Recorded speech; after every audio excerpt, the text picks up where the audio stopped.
Hello friends, welcome to my channel cooking with Sayani. আজকের recipe আমাদের সকলের খুব প্রিয় নারকোল নাড়ু। বাঙালি বাড়িতে যে কোনো পুজো পার্বণে নারকোল নাড়ু কিন্তু মাস্ট।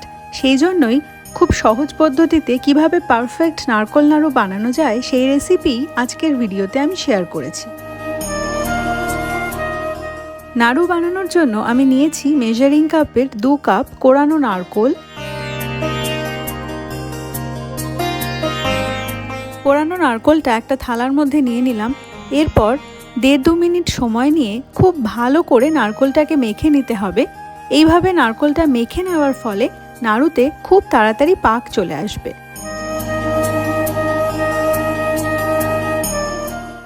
নারকোলটা খুব ভালো করে মেখে নিয়েছি। এরপর অ্যাড করে দিচ্ছি 1/2 কাপ গুড়। নারকোল নাড়ু বানানোর সময় নারকোল এবং গুড়ের পরিমাণটা সঠিক হওয়া খুব দরকার। গুড়ের পরিমাণ যদি কম হয়ে যায় সেক্ষেত্রে পাক আসবে না, আবার গুড়ের পরিমাণ বেশি হয়ে গেলে খেতে ভালো লাগবে না। 3-4 মিনিট সময় নিয়ে নারকোল আর গুড়টা আমি মেখে নিয়েছি। এরপর একটা কড়াই গরম করে তার মধ্যে এই নারকোল আর গুড়ের মিশ্রণটা দিয়ে দিচ্ছি। গ্যাসের ফ্লেমটা এই সময় মিডিয়ামে রেখে ক্রমাগত নেড়ে যেতে হবে।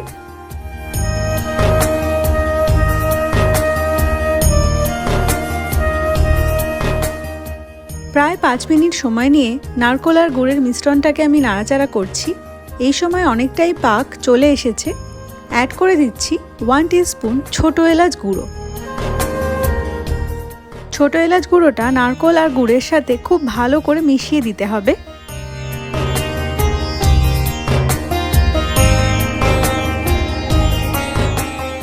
লো টু মিডিয়াম ফ্লেমে আমি আরও 5-6 মিনিট সময় নিয়ে নাড়াচাড়া করছি। এই সময় হাতা দিয়ে নারকোলটাকে একটু চেপে চেপে যদি নাড়াচাড়া করা হয় তাহলে নারকোলটা খুব সহজেই নরম হয়ে যায় এবং পাকও চলে আসে খুব তাড়াতাড়ি। দেখুন, এই সময় নারকোল আর গুড়ের মিশ্রণটা কড়াই থেকে উঠে আসছে এবং এক জায়গায় জমাট বেঁধে যাচ্ছে, অর্থাৎ পাক চলে এসেছে। পাক ঠিকঠাক এসেছে কিনা সেটা বোঝার জন্য সামান্য একটু মিশ্রণ নিয়ে একটা ছোট্ট নাড়ু বানানোর চেষ্টা করলাম। খুব সহজেই নাড়ুটা বানিয়ে ফেলা গেল, অর্থাৎ পাকটা ঠিকঠাক চলে এসেছে। এবার গ্যাস অফ করে একটু ঠান্ডা করে নেব, তবে খুব বেশি ঠান্ডা করা যাবে না, তাহলে কিন্তু নাড়ু পাকানো যাবে না। 2 হাতের তালুতে খুব ভালো করে ঘি মাখিয়ে নেওয়ার পরে অল্প অল্প নারকোল গুড়ের মিশ্রণ নিয়ে নাড়ু তৈরি করে নিচ্ছি। নাড়ুর সাইজ আপনি আপনার ইচ্ছে মতো ছোট বা বড় করতে পারেন।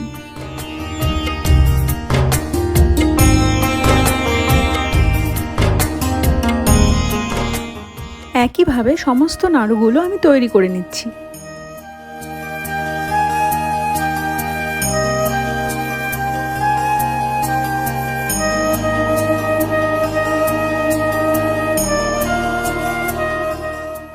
আজকের ভিডিও যদি ভালো লাগে তাহলে প্রচুর লাইক এবং সবার সাথে শেয়ার করুন এবং আমার চ্যানেলকে সাবস্ক্রাইব করে আমার পাশে থাকুন। আর সাবস্ক্রাইব বাটনের পাশে থাকা বেল আইকনটা অবশ্যই প্রেস করবেন, কারণ বেল আইকন প্রেস করলে আপনি পাবেন নোটিফিকেশন আর আমি পাবো মোটিভেশন।